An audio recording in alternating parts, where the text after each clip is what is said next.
네, 다시 한번 인사드립니다. 여러분 반갑습니다. 우리 앞뒤 계신 분들도 서로 한번 인사할까요? 반갑습니다. 반갑습니다. 사실은 이제 오늘 매주마다 인사를 어떻게 할까? 오늘 오면서 이런 생각했어요.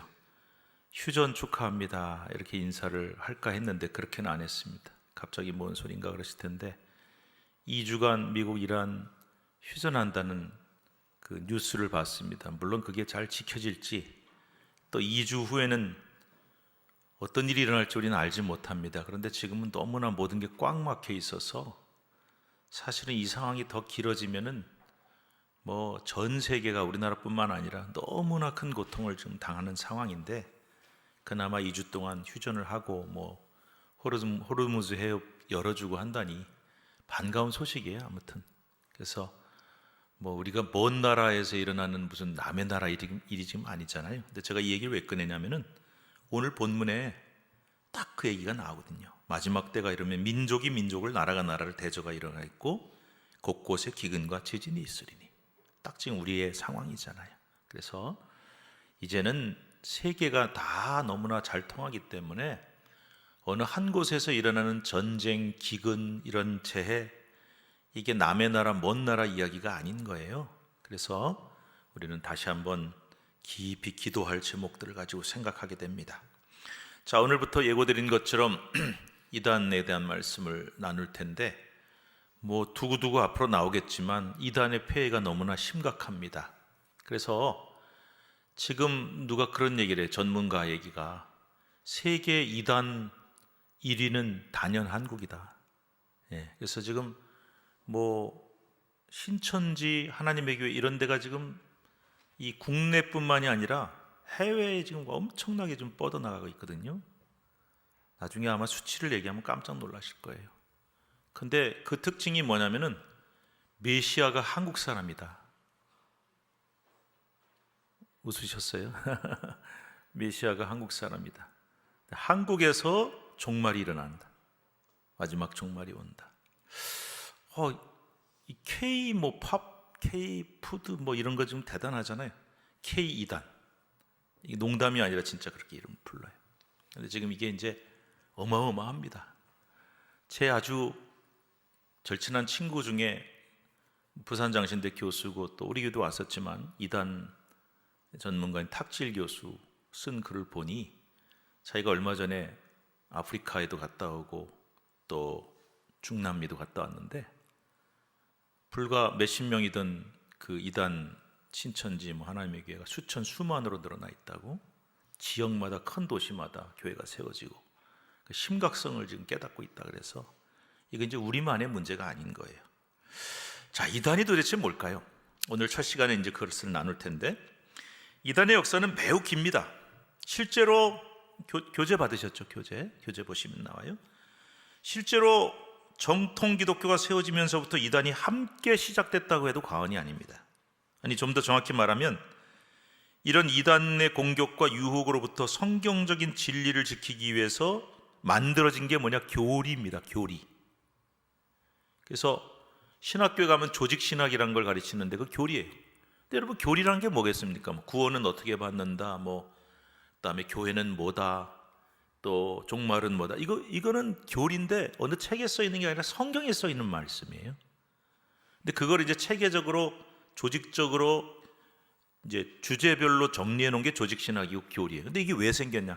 초대교회 이거 필요 없었어요. 성경만 있으면 돼요. 그런데 이단이 나타나서 말씀을 왜곡하고 성도들을 미혹하니까 안 되겠다. 교리 교육을 시켰다. 그래서 교리가 생긴 거예요. 그리고 정통, 거기 교재에 써 있지만 오소독시라고 하는 말도 정통교회, 신촌교회는 정통이죠. 정통교회란 말도, 정통이란 말도 이단 때문에 생긴 거예요. 이단이 아닌 게 뭐냐? 정통이다. 그래서 정통과 이단은 나란히 생겨난 쌍둥이다 이런 말도 있어요. 그러니까 여러분 그 정도로 이제 이단과 정통은 역사가 같다고 보셔야 돼요. 그래서 성경 읽다 보면은 이단 이런 말은 안 나오지만 거짓 교사, 거짓 선지자 뭐 이런 얘기가 많이 나와요. 그리고 실제적으로 예를 들어서 유다서라든지 뭐 요한 1, 2, 3서는 이런 많은 신약의 책들이 이단 때문에 쓰여졌어요. 이미 그 초대교회 당시에 교회 안에서 이단이 발생해서 성도들을 미혹하고 있었기 때문에 그래서 쓰여졌어요. 그러니까 여러분, 이단의 역사는 너무나 길어요. 정통하고 똑같다. 3번에 보시면 성경의 증거인데, 성경 곳곳에 나오는 표현 중에 율법주의자, 거기 이제 메모를 하셔도 좋아요. 율법주의자, 이건 뭐냐면은 뭐 손할례당 이런 게 나와요. 여러분, 손할례당? 이게 뭐지? 이렇게 생각했었는데, 할례 안 받으면 구원 못 받는다. 율법주의 이단이에요. 할례를 안 받으면 구원 못 받습니까? 아니거든요. 율법을 지켜야 구원 받는다. 이단, 아주 제일 처음에 나온 이단이죠. 그 다음에 거짓 교사나 거짓 선생 이런 말 많이 나와요. 그 다음에 거짓 선지자, 계시록 같은 데 많이 나오죠. 적그리스도, 요한 1, 2, 3, 1, 2서에 집중적으로 나와요.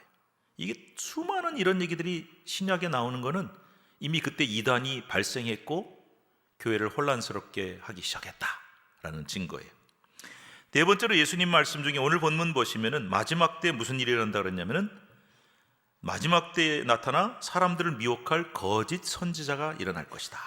다음에 내가 그리스도다라고 자칭하는 자들이 생길 것이다. 적그리스도를. 그러니까 예수님도 이단의 출현을 예고하신 거예요.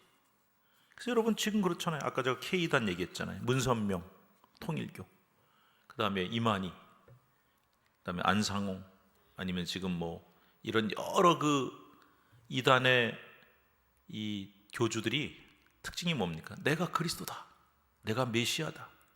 심지어는 예수는 실패했지만 내가 성공했다.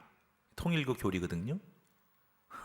그러니까 이런 것들을 보면 이제 적 그리스도, 그리스도라고 자칭하는 자들이 일어날 것이다. 사람들을 미혹, 얼마나 미혹을 많이 당합니까? 사실요, 여러분 들어보시면 알겠지만 그런 이단들의 교리를 들어보면 황당하기 그지없어요. 웃기지도 않아요. 그런데 왜 이렇게 많이 빠지냐? 엄청나게 많이 빠져.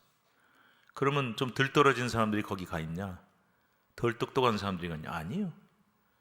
아주 공부 많이 하고 석학들도 똑똑한 사람들, 젊은이들 많습니다. 왜 빠지냐 도대체? 미혹이란 말이 그래서 나온 거거든요. 자, 한국교회 특성과 이단의 적극적 공세. 이단은 이렇게 역사가 긴데 각 시대마다 교회를 위협하고 발전해 왔어요. 그래서 이단이 계속 나타나요. 한국교회가 예외가 아니어서 목회 데이터 연구소의 자료를 보면, 저희 교회가 이제 목회 데이터 연구소를 잘 이렇게 지원합니다. 근데 그 연구소가 되게 중요한 역할을 해요. 이런 그 단체가 없었어요, 그동안에. 뭐 그렇다더라, 카더라 이렇게 했는데 정확한 통계를 가지고 얘기를 하니까 너무나 교회가 도움이 돼서 저에게도 함께 돕고 있는데, 한국 개신교 전체 인구 중에 거기 표 한번 보세요. 현재 전체 개신교인이라고 말하는 사람이 한 얼마 정도라고요? 771만. 오, 엄청 많네, 그죠? 근데 옛날에 천만 그랬는데, 교재 안 갖고 온 분들은 손을 항상 드세요. 그러면 목사님들이 갖다 드릴게요. 그 1000만 그랬는데 1000만은 사실은 조금 이제 과장된 거고요. 771만이라고 합니다. 근데 전체 인구의 몇 퍼센트? 15%. 그래서 지금 개신교가 1위예요, 우리나라 종교 중에. 근데 한 20년, 30년 전에 조사할 때는 20%에서 25%였어요. 많이 줄었죠. 점점 줄어요. 점점 줄어요. 그래서 이제 이 통계에 보면은 향후 10년 이후에, 20년 이후에, 50년 이후에 무슨 일이 일어날까? 10% 아래로 내려갈다. 7%, 5%까지 갈 거다. 이런 어떤 캄캄한 암흑빛 그런 전망을 내놓고 있어요.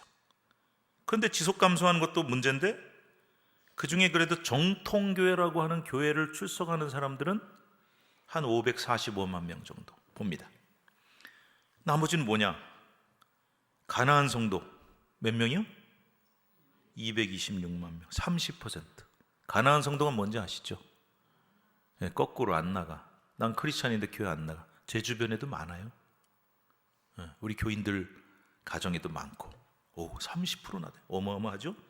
그리고 이단 신자가 30만에서 60만까지. 이게 사실은 파악이 잘 안 돼요. 그래서 쉽진 않은데 최소로 보면 30만, 한 60만은 된다. 어떤 분은 100만까지도 봐요. 이게 파악이 잘 안 되니까. 그러니까 그만큼 어마어마한 거예요. 정통교회 신자의 최소 10%는 넘는다고 봐요.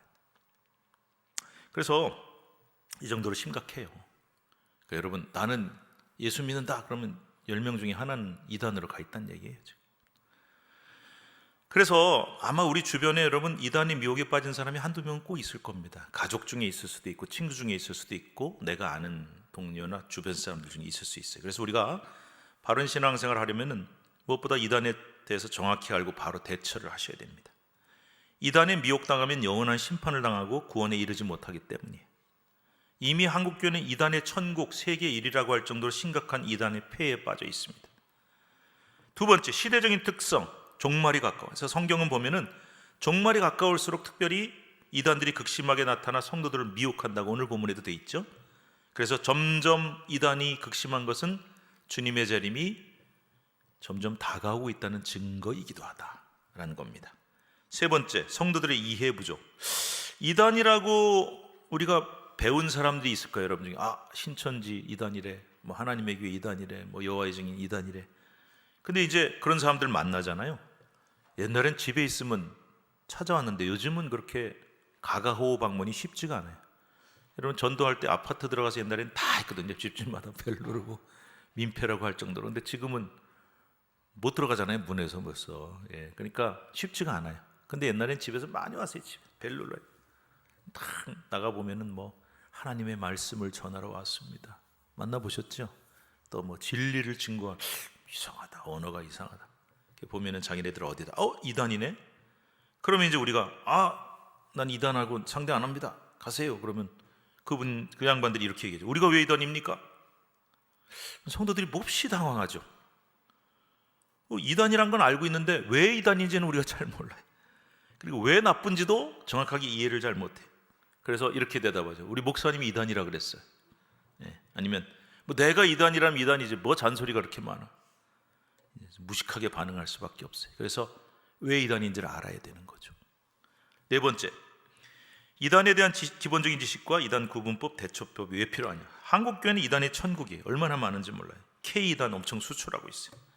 근데 우리 정통교회 신자들은 이단에 대해서 사실 거의 몰라요. 그럼 이단과 맞서 싸울 수도 없고, 선량한 성도 이단에 빠지는 걸 막을 수도 없고, 이미 빠진 사람들 구해낼 수도 없죠.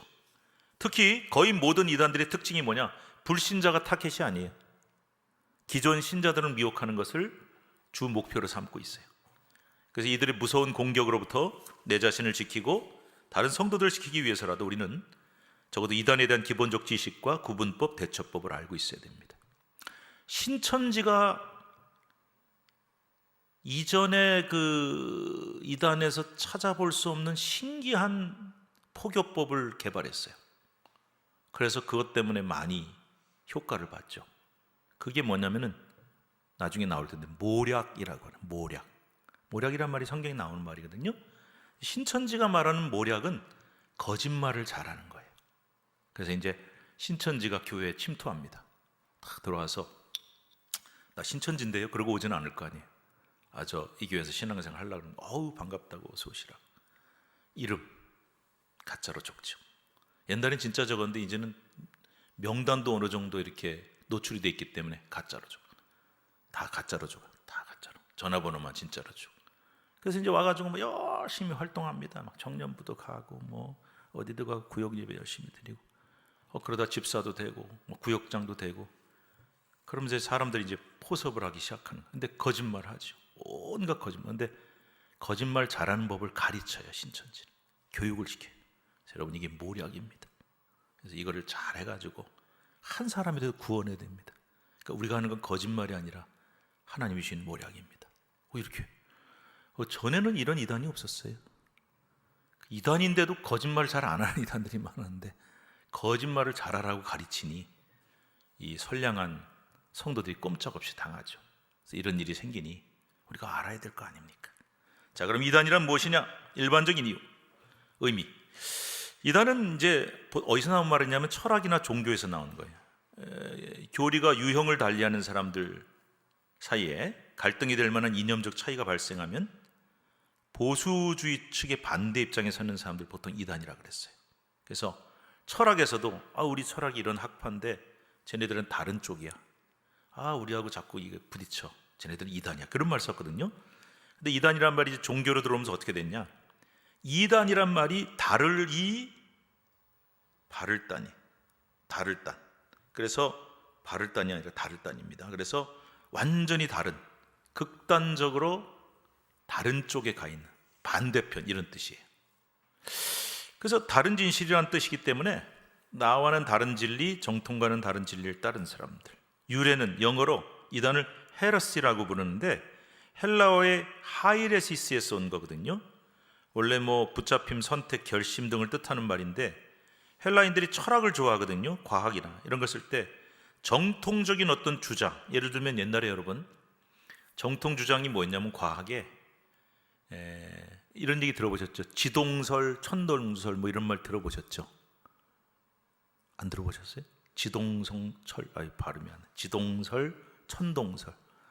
천동설은 뭐냐? 하늘이 돈다는 거예요. 하늘이. 근데 옛날 사람들이 이게 정통이에요. 왜냐하면 이렇게 땅에서 이렇게 보면은 해가 이렇게 동쪽에서 떠서 서쪽으로 넘어가잖아요. 그럼 뭐가 움직이는 것 같이 보여요? 해가 움직이죠. 별도 움직이고 달도 움직이고. 하늘이 움직이는 거예요. 이게 천동설이. 근데 어느 날 갈릴레인가요? 아무튼 이 양반이 지구는 돈다 그랬더니 저놈 이단이다. 당장 저 화형에 처해라. 그게 이단이에요 원래. 그게 진짜인데. 어쨌든 근데 그런 말로 시작이 됐는데 이게 이제 종교에 들어오면서는 특별히 신약성경에 와서는 교회 안에서 일어난 분파주의나 추종자들을 능멸하는 의미로 쓰여졌어요. 그래서 여러분 이제 사도행전 24장 5절에 보면 대제사장 아나니아가 바울을 고발해요. 그런데 저 바울이라는 자가 연병을 전하는 자다 그랬어요. 옛날 우리 할머니들이 센 욕 하실 때 이런 연병을 이런 말 쓰는데 그 연병이 뭐냐면 전염병이라는 뜻이거든요. 옛날에 왜 장티푸스 이런 거 콜레라 걸리면 죽잖아요. 그러니까 연병할 놈 그러면 전염병 걸려 죽을 놈, 아주 나쁜 욕이에요. 근데 연병이라고 돼 있었는데 번역을 개역개정편으로 하면서 전염병이라고 본 느낌은 전 다른데. 그러니까 이제 대제사장이 바울을 보면서 저놈은 아주 연병입니다. 연병. 전염병을 전하는 놈이랑 똑같습니다. 그렇게 능멸하는 말 쓰고. 나사렛 이단이 우두머리입니다. 나사렛 이단이 뭐겠어요? 나사렛 이단이 뭐겠어요? 우리예요, 우리. 우리 개신교 신앙, 나사렛 예수 믿는 사람들이 나사렛 이단이라는 거예요. 그때는 유대교 입장에서 볼 때는 기독교가 이단이죠. 그다음 갈라디아서 5장 20절에는 이단이라고 나오고 베드로서 2장 1절에는 거짓 선지자, 거짓 선생, 이단 이런 말들이 막 나와요. 그러니까 여러분들 원래 이단이란 말이 철학이나 과학이 요구했는데 신앙으로 들어오면서는 잘못된 정통 교리와 다른 교리를 주장하는 사람들이구나. 그래서 결론적으로 말씀드리면 이단이 뭐냐? 성경을 왜곡하여 인간이 자기 주관대로 해석한 것을 하나님의 말씀으로 위장시켜, 무슨 말인지 아시죠? 교회를 파괴하고자 하는 다른 복음을 전하려고 삼위일체 하나님을 부정하는 것이다. 좀 더 체계적으로 어떤 것을 이단이라고 부르는지 알아보도록 합시다. 자, 3번 넘어가서 이단의 특징, 이 가로 3번에 나와요. 첫 번째 뭐라고 되어 있어요? 무엇보다 구원론에 문제가 있으면 이단이라고 해요. 여러분 이단을 감별하는 최고의 가장 중요한 기준은 구원론이에요. 그래서 여러분 제가 기독교 이단이라고 그랬죠. 그냥 이단이라고 안 그랬어요. 원불교 아시죠? 아세요? 동그라미 이렇게 그려져 있잖아요. 원불교. 원불교를 불교, 정통불교에서 뭐라고 부르는지 아세요? 이단이라 그래요. 그러니까 원불교는 불교에서 보면 이단이에요. 근데 우리는 원불교를 기독교 이단이라고 부르지 않아요. 그러니까 예수의 이름을 얘기하고 하나님을 얘기하고 기독교를 얘기하지만 이단인 경우는 기독교 이단이에요. 타종교는 이단이 아닙니다. 이단이 뭐냐? 정통적인 사상과 반대되는 종교. 근데 여러분 정통적인 사상과 좀 다르면 무조건 다 이단이냐? 그러면 큰일 나죠. 다 이단 될걸요. 그래서 옛날에 그런 때가 있었어요. 중세시대 때 이게 막 정치적으로 혼란스럽고 막 전염병이 돌고 사람들 죽고 민심이 흉흉하니까 이 카톨릭 교회가 썼던 방법 중에 하나가 뭐냐? 마녀 사냥이었어요. 들어보셨죠? 마녀 사냥. 그래서 딱 동네에 가가지고 좀 이렇게 특이한 여성들, 뭐 약간 좀 이상한 행동을 한다, 뭐 이런 사람들 다 잡아다가 다 마녀를 만들어가지고 화형시키고 재판했어요. 그러니까 일종의 여론몰이를 해가지고, 요즘 말로 하면 좌표 찍기를 해가지고 거기다 다 밀어붙이는 거예요. 저 마녀 때문에 지금 이런 전염병이 돌고 흑사병이 이렇게 되는 거예요. 그러니까 여러분, 이런 식으로 되면 안 돼요. 그래서 교회가 잘못하면은 우리만 옳고 우리와 요만큼만 달라도 다 이단이다, 그렇게 되면 큰일 나요. 이걸 마녀사냥이라고 요즘 그러잖아요. 그래서 그렇게 하면 안 돼요. 마구잡이식 이단 개념이 아니고 정확한 이단 개념이 필요해요. 그래서 제가 제일 중요한 게 뭐라고 했어요? 구원론이다. 물론 뭐 종말론이라든지 뭐 도덕적인 문제도 원인이 되지만 단순히 그것만 갖고 얘기하면 많은 사람이 이단이 될걸요. 여러분, 초대 우리 한국교회 부흥사들 중에 이런 얘기를 막 설교 시간에 했어요. 우리 교단 목사님 중에도. 여러분, 예수님이 곧 오십니다. 아멘. 내년에 오십니다. 아니, 오실 것 같습니다. 뭐 이런. 아멘. 그거 다 이단 얘기예요. 근데 그때는 그냥 넘어갔어요. 근데 지금은 언제 오십니다, 그럼 이거 이단이에요. 근데 어쨌든 그런 얘기 막 하고 막 부흥회 할 때 이런 얘기도 하고 저런 얘기도 하고 약간 교리적으로 약간 좀 정통적인 교리와 약간 다른 얘기도 막 하고 그랬어요. 근데 이거 다 이단이라 그러면 진짜 이단이 너무 많아지죠. 그래서 기준이 딱 정확해야 돼요. 뭐냐? 자, 여러분, 우리 정통교회는 구원론이 뭐냐? 간단하게 말씀드릴게요. 우리가 구원받는 방법이 뭐죠? 이거 모르시면 우리 다 이단됩니다. 예. 우리가 구원받는 방법이 뭐죠? 믿음으로 해요. 오직 믿음으로. 예? 그래서 행위로 받는 거 아니에요. 조건이 아니에요. 그래서 여러분, 오직 믿음으로 구원받는다는 것 외에 다른 조건을 갖다 붙이면 이단이 되는 거예요. 잘 들어보세요. 자, 봅시다. 나중에 나오지만은 뭐 1992년 10월 28일 주님이 오신다, 난리가 났었어요. 그걸 이제 다미선교라고 불렀죠. 기억이 나실란가 몰라요? 근데 이게 왜 이단이냐? 거기서 이렇게 얘기했어요. 우리 예수 믿어 구원받읍시다. 그게 뭐가 틀려요? 근데 이렇게 얘기했어요. 1992년 10월 28일 예수님이 재림하십니다. 이거 안 믿는 자들은 구원 못 받습니다. 그래서 이단이 된 거예요. 그러니까 믿음으로만 구원받는다는 구원론 위에 뭘 갖다 붙이면 안 돼. 누구를 믿어야 된다, 교주를 믿어야 된다, 아니면 뭐 이런 행동을 해야 된다, 이런 걸 갖다 붙이면 안 돼. 그래서 믿음도 필요하지만 율법도 지켜야 된다, 할례도 받아야 된다. 이것도 이단이었어요. 율법주의 이단. 그리고 성경도 알아야 되지만 특별한 신령한 지식이 있어야만 구원받는 게 영주주의 이단. 나중에 설명드릴게요. 그래서 어쨌든 이단은 믿음 외에 다른 조건들을 요구해요. 그래서 예수 그리스도의 십자가 구속에 대한 믿음을 대체하는 어떤 다른 믿음을 주장한다든지, 다른 조건, 뭐 몇 월 며칠 날 예수님이 오시는데 그걸 믿어야만 구원받는다, 뭐 교주를 믿어야만 구원받는 통일교, 천보교처럼, 그건 다 이단이 되는 거예요. 무슨 말인지 아시겠죠? 구원론이 제일 중요하다. 두 번째, 성경 66권을 가감하면 이단이다. 예, 여러분, 우리 신약 구약 성경을 합하면 몇 권이죠? 66개. 이걸 여러분 한번 따라해보세요. 정경. 처음 들어보신 분들 많을걸요. 정경. 정통 성경이라는 뜻이에요. 근데 이거 말고 뭐가 있냐? 외경이란 것도 있고 외경이란 것도, 이거 설명하면 너무 길어요. 근데 외경은 이 종교회를 통해서 이거는 성경 정경 안에 들어오지 못해 하고 빼놨어요. 근데 여러분 혹시 주변에 카톨릭 성당 다니는 사람이 있으면 카톨릭 성경 한번 빌려서 보세요. 세상에 처음 보는 성경책이 몇 개 들어가 있거든요. 뭐 유디서, 무슨 마카비서, 이것도 뭐냐? 이게 외경이에요. 카톨릭은 그 외경을 정경으로 믿어요. 우리는 아닙니다. 그렇다고 뭐 카톨릭 이단이야, 그건 아닌데, 뭐 외경, 위경, 가짜 엉터리 같은 성경도 있고. 근데 여러분, 이것뿐만이 아니고 대표적인 이단들은 성경을 보지만 요거 외에 경전이 또 있어요. 근데 사실은 현실적으로 보면은 이 사람들은 뭘 더 중요시 여기냐? 성경보다 별도의 경전을 더 중요히 여겨요. 통일교는 원리강론이라는 책이 있습니다.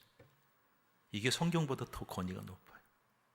통일교 교리를 쓰고 있어요. 전도관이라고도 하고 천부교라고 부르는 박태선 집단은 오묘원리라는 경전을 갖고 있습니다. 이 천부교 이 전도관이 지금은 거의 없어요. 근데 여러분 옛날에 어마어마했는데, 저 경기도 저 어디죠? 거기 지역을 잘 기억 안 나는데 그쪽에 신앙촌을 만들었어요. 지역 이름이 갑자기 생각이 안 나는데 거기 어마어마하게 한 신앙촌이 있었는데, 신앙촌이라는 데가 이 천부교 사람들이 박태선 전도관이 모여있던 곳이거든요. 거기 모여가지고 집단 생활해요. 같이 살면서 공장 만들어서 돌리고. 그래서 그때 나온 게 시온표, 뭐 런닝 팬티, 간장, 저 어렸을 때 그거 되게 많이 팔았거든요, 동네에서. 그리고 막 사람들이 사서 먹었는데, 그게 이제 그 이단 집단에서 집단 그 공장을 돌리면서 만들어 돈 어마어마하게 벌었죠. 근데 이 박태선이라는 사람이 우리 교단 출신입니다. 이 사람이 자기가 그랬어요. 나는 영생한다, 안 죽는다. 그리고 막 생명수도 팔았어요. 이거 먹으면 안 죽는다. 근데 자기가 죽어버렸네. 그래서 이제 그게 거의 없어지다시피 했는데, 요즘 나오는 신세대 이단의 특징이 뭔지 아세요? 교주가 죽잖아요. 2대 교주가 나타나요. 그 다음에 또 3대 교주가 나타나서 교리를 바꿔요. 그래서 하나님 아버지 하다가 1대 교주가 죽었어요. 근데 2대 교주가 여자예요. 그럼 하나님 어머니가 돼요. 신천지. 하나님의 교회. 여러분 이런 식이에요. 뭐 여호와 세일교는 말세의 비밀, 뭐 몰몬교는 몰몬경 들어보셨을걸요? 이런 것들. 그래서 이거를 별도의 성경 외에 자기네들의 경전을 가지고 있다. 여기 또 이단의 특징. 세 번째, 예수 그리스도의 구속사역을 제한 부인하면 이단이다. 예수님은 구세주시죠. 근데 예수님의 구원사역을 부인하고 자기네 교주가 구원자다, 메시아다, 그리스도다. 대표적인 게 누구겠어요? 통일교 문선명. 죽었는데, 근데 부인이 교주가 되잖아요. 그 다음에 또 이제 아들끼리, 나중에 통일교 얘기하면 나오겠지만 아들들이 엄청 싸웠어요. 재산도 많고. 누가 교주가 돼? 이제 지금 한학자라고 하는 교주는 좀 감옥에 가 있는 것 같은데, 하여튼 뭐 계속 2대 3대가 나타나요. 그다음에 전도관 박태선, JMS의 정명석. 정명석이 자기를 뭐라고 부르는지 아세요? 재림주. 문선명은 재림주. 이삭교회 유젤이라는 사람은 어린 양. 몰몬교회 조셉 스미스는 예언자. 안식교회 하이트 부인은 말세 여종. 크리스천 사이언스의 에데 부인은 말세 여종. 여호와의 증인 러셀은 여호와의 증인. 하나님의 교회 안상홍은 성령 하나님. 장길자는 하나님 어머니. 이렇게 이름을 붙여서 교주를 신격화하고 메시아화를 시킵니다. 자, 네 번째 특징. 지금도 삼일체 하나님으로부터 내가 직접 계시와 영감을 받는다. 그럼 이단이에요. 여러분, 성경은 성령의 조명을 받아 기록됐어요. 그리고 완성됐고 완료됐어요. 근데 이단들의 특징이 뭔지 아세요? 교주가 내가 하나님한테 직접 계시 받았다, 내가 하나님으로부터 직접 말씀을 들었다. 그래서 성경에다 갖다 붙여요. 그래서 그 말이 성경과 동일한 권위를 갖거나 성경을 능가하는 권위가 있다. 이러면 이단이 되는 거예요. 있잖아요, 이하준 목사가 어느 날 설교를 하다가 제가요 어제 하나님한테 계시를 받았는데요, 하나님 말씀하셨는데 성경 이 말씀이 이런 뜻이고 여기에다 이걸 붙인답니다. 그럼 그날부터 저는 이단이에요? 저를 이단으로 취급하시면 돼요. 그럴 일은 없겠지만 누구나 그렇게 될 수 있다. 그래서 다미선교 이장님, 뭐 성화선교교회 권미나 뭐 쭉 나와요. 나중에 다 얘기할 거예요. 다섯 번째 특징. 이단은 대체로란 말은 다른 아니라, 여러분 이단 중에요 어마어마하게 윤리적인 집단들이 있어요. 그래서 우리 정통교회보다 훨씬 봉사도 잘하고 훨씬 그냥 아주 이 절제된 삶을 살고 굉장히 열심히 생명 걸고 의료 활동하고 뭐 이런 사람들도 있어요. 그런데 대부분의 이단은 비윤리적, 비도덕적, 반사회적, 반국가적이에요. 그래서 비윤리적 집단 통일교, 이건 성적으로 엄청 타락했죠. 전도관 영생교 뭐 쭉 나와요. 기쁜 소식교회, 이게 이제 구원파예요. 비도덕적 집단, 뭐 자기네끼리 모여가지고 착취하고 성적으로 착취하고 임금 착취하고 집단 자살하고 이런 집단들이. 반사회적 집단, 이 특징이 뭔지 아세요? 정부를 부정해요. 그래서 하나님의 나라 외에는 이 세속 정부는 다 가짜다. 그래가지고 아주 그냥 반사회적인 집단도 있어요. 반국가적인 집단도 마찬가지. 여호와의 증인이 여러분 국가 부정합니다. 국가를 인정하지 않아요. 그래서 저희 중학교 때 여호와의 증인이 하나 있었어요. 저희 반에. 이 녀석 맨날 선생님한테 맞아요. 왜 조회 시간에 애국가 부르잖아요. 국회에 안 해. 그래서 엄청 두들겨 맞다가 자퇴했는데 군대 안 가죠. 집중 거부하고 여러 가지가. 그래서 이런 것들을 이제 보면은 반사회적 반국가적 특징. 여섯 번째, 혹세무민을 주장하면 이단이다. 그래서 예수님의 재림의 장소와 날짜를 얘기하면서 미혹하는 종말론 이단들이 여기에 속하는데, 통일교도 종말론을 주장했었어요. 1960년에 온다고. 안 왔네. 근데 통일교는 건재해요. 이 사람들 특징이 또 뭔지 아세요? 딱 그러고 나면 그거는 여러 가지 사정으로 뭐 미뤄졌다 아니면 바뀌었다, 뭐 만들어내는 거죠. 다미선교회 후신들이 아직도 있는 거 혹시 아세요? 많지는 않지만 1992년 10월 28일 날 온다고 막 MBC 뉴스에 난리가 났었죠. 뉴스데스크 출동해가지고 막 찍는데 땡 하고 이제 종이 쳤잖아요. 시계가 와 기도하고 난리 났는데 아무 일도 없어요. 어떻게 된 거지?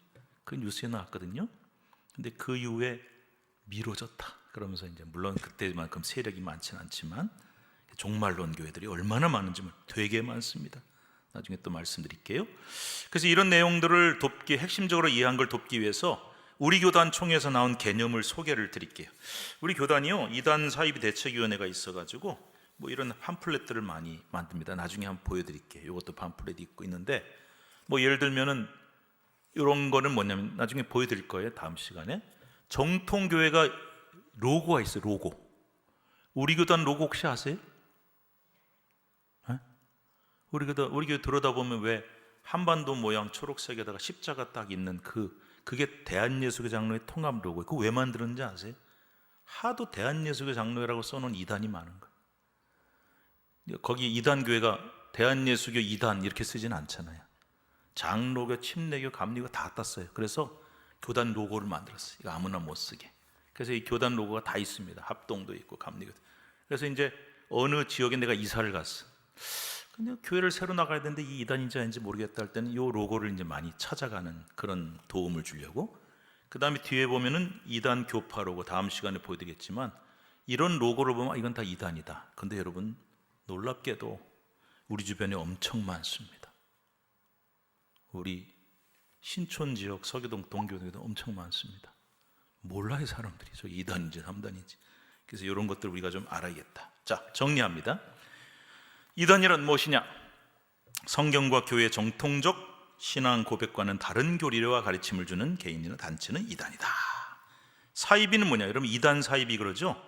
사이비는 좀 이단하고 달라요. 종교 본영의 긍정적인 기능보다는 자신들의 이익을 위해 사회를 어지럽히는 비윤리적 개인이나 단체를 의미한다. 이단이라고 판정은 안 닿는데 비윤리적, 그 다음에 교회를 어지럽히는 이런 사이비 집단이다. 그러니까 이단보다 조금 단계가 낮다라고 생각을 하시면 될 것 같아요. 자, 이단 사이비 특징, 제 얼굴 보세요.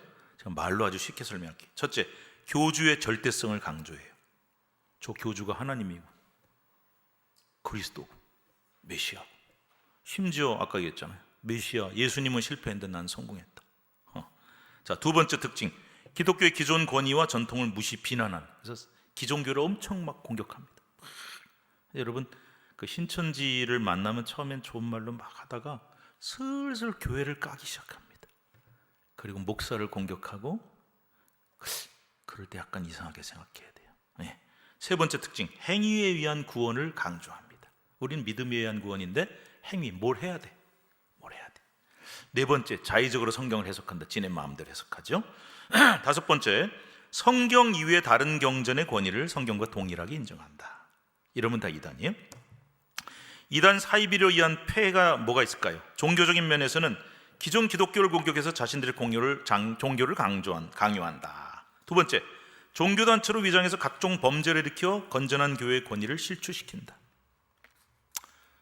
제가 얘기한 친구 탁지일 교수 아버님 탁명환 씨입니다. 이분은 이단과 이단과의 싸움에 평생을 바쳤는데 이단 집단의 테러를 당해서 돌아가셨어요. 이런 범죄를 일으키죠. 사회적인 면, 비현실적이고 반사회적 반국가적인 주장을 하고 정부나 기성교회를 사탄의 세력이라고 주장합니다. 그 다음에 두 번째, 재산 착취.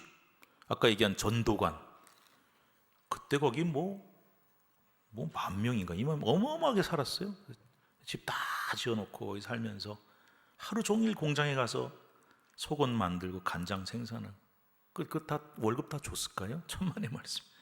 재산 착취, 폭행, 뉴스에 가끔 나오잖아요. 살인, 암매장, 협박, 성적 문제 등등 사회적 문제를 일으키는 범죄를 저지른다. 3번, 사회적으로 고립되고 가정을 파괴하며 인권을 유린한다. 가정 파괴됩니다. 제가 아는 분 중에 자녀들이 신천지 하나님교회에 빠진 사람들이 있습니다. 정말 부모가 이 가슴이 끊어져요. 근데 아무리 해도 안 돌아와요. 뭐라고 가르치냐? 부모를 버려라. 구원받기 위해서. 너희 부모는 사탄에게 사로잡혔다. 가정을 파괴합니다. 인권을 유린합니다. 네 번째, 말세 심판, 천지개벽, 전쟁 발생 등 사회적 혼란과 불안감을 조성하는 유언비어를 유포하며 자신들만의 진리와 구원 등의 구호를 사용하여 경제적인 착취를 한다. 우리 교단이 이렇게 정리하고 있어요. 자, 마지막 정리합니다. 이단들의 공통적 특징. 그래서 다음 주에 조금 더 설명을 드리고 그 다음에 제가 두 가지로 이제 다른 목사님이 할 텐데 이렇게 구분해 봤어요. 이단이 하도 많잖아요. 수천 개거든. 이거 다 공부할 수 없잖아요. 그래서 중요한 이단만 뽑을 텐데 제가 이렇게 생각했어요. 이 토종 이단, 그러니까 국산 이단이 있고 외래 수입 이단이 있다. 이렇게 제가 구분해 봤어요. 그러면 훨씬 이해가 쉽거든요. 수입 이단 뭔지 아시죠? 우리 교회 바로 위에도 있잖아요. 그래서 외국에서 들어온, 미국이나 이런 데서 들어온 이단이 있고, 토종 우리나라에서 생긴 이단이 있어요. 방금 얘기한 신천지, 통일교, 하나님의 교회 등등. 이렇게 구분해서 중요 이단들만 한번 다음 주에 간단하게 정리하고 그 다음 주부터는 아주 중요한 이단들 조금 자세히 하고 그렇게 이제 진행을 합니다. 자, 마지막으로 정리합니다. 이단들의 공통적 특징. 첫 번째, 성경 해석을 독점해요. 뭐라고 그러냐? 우리만이 참된 해석을 알고 우리만이 참된 진리를 안다. 정통교에서 가르친 거 다 가짜다. 자기네가 진짜래요. 두 번째, 특정 인물을 절대한다. 교주는 메시아고 재림 예수다. 요런 소리, 요따구 소리 하면 이건 무조건 이단이에요. 세 번째, 배타성. 기존 교회는 모두 틀렸다고 주장한다. 네 번째, 종말론 강조한다. 특정 날짜나 시간을 정하고 사건을 그래서 어떤 사건이 벌어지면 종말이 온다. 이런 식으로. 다섯 번째, 폐쇄적 공동체, 가족과 사회와의 단절을 유도해요. 여러분, 정통 기독교가 왜 이렇게 합니까? 그렇게 안 하잖아요. 가정이 중요하고 사회도 직장생활도 중요하다 그러잖아요. 여섯 번째, 구원관 왜곡, 행위를 무시. 그래서 여러분, 그 구원파, 또 나중에 얘기했죠. 구원파의 특징이 뭐냐? 한번 구원받으면 절대 취소 안 된다. 무슨 죄를 져도 죄가 아니다. 단순하게 말씀드린 거예요. 그러니까 심지어는 사람을 죽이고 사기를 쳐도 죄가 안 된다. 이렇게 얘기하니까 이건 이제 심각한 문제가 생기죠. 특정 집단만 구원받는다. 신천지가 그 요한계시록에 나오는 14만 4천 명이 이제 되면은 우리 종말이 온다 그랬어요. 근데 놀랍게도 자기네들 통계로 14만 4천 명이 넘어버렸어요. 또 교리를 바꿨어. 그래서 여러분, 나중에 또 설명드리겠지만 우리가 볼 땐 참 웃겨요. 왜냐하면은 저렇게 되면은 저 가짜인 게 드러나는데 근데 또 새롭게 만들어요. 교주가 탄생하고 교리를 바꾸고 날짜를 바꾸고 어떻게든지. 자, 결론입니다. 이단 여부는 우리가 판단하기가 어려워요. 그래서 교단들이 판단을 합니다. 우리 교단이, 통합교단이 여기는 이단입니다. 다음 시간에 말씀드릴게요. 기준이 있어요. 근데 이게 조금씩 다릅니다. 여기 헷갈리는데 교단마다 그래서 요 애매한 요 집단을 이단이라 그러냐 아니면 이단성이 있다 그러냐 그냥 단순히 참여 금지로 하냐 쉽지가 않아요. 그래서 제일 어쨌든 핵심은 뭐냐? 삼위일체 하나님 부정하면 이단, 예수 그리스도 신성 부정하면 이단, 은혜와 믿음으로 받는 구원 부정하면 이단, 이렇게 나오는 거예요. 오늘은 여기까지입니다. 그래서 오늘 핵심만 전체적으로 말씀드렸으니까 다음 시간에 좀 더 자세히 그리고 하나씩 알아보면서 자, 이번 이 시리즈의 목적, 이단이 무엇인지 알고 또 왜 틀렸는지를 알고 어떻게 이겨낼 수 있는지도 알고, 그래서 우리가 우리에게 접근하는 이단을 대체할 수 있어야 되고, 참 어렵지만 이단에 빠진 사람을 구해내야 되는데 너무 어렵습니다. 정말 어렵습니다. 그래서 정말 피눈물 나는 노력이 아니면 어렵습니다. 그러니까 여러분, 빠지기 전에 구해야 돼요. 빠지면 구해오기가 너무 힘들어요. 그래서 우리가 이번 이 말씀들을 통해서 잘 깨닫고 어떻게 이겨내는지를 잘 배우셔서 우리 바른 신앙으로 건강하게 서시는 여러분 되시기를 바랍니다. 기도하겠습니다. 하나님 감사합니다. 오늘 기독교 이단 연구 첫 시간을 통해서 개요적인 말씀 함께 나눴습니다. 하나님, 이단이 너무나 많습니다. 너무나 교회를, 사회를 혼란스럽게 만듭니다. TV에도 많이 나오고 말도 많이 듣습니다. 그런데 우리가 너무 모릅니다. 몰라서 당하고, 몰라서 넘어지고, 몰라서 빠져서 돌이키기 어려워집니다. 주님, 깨닫게 하시고 알게 하시고 이겨내게 하시고, 마지막 말세 주님의 재림이 다가올수록 이 적그리스도와 가짜 구원자들이 많이 나타난다고 하셨는데, 주님, 건강한 신앙, 바른 신앙, 중심이 잡힌 신앙을 잘 지켜나가는 우리 교회와 성도들 되게 하옵소서. 예수님의 이름으로 기도드립니다. 아멘.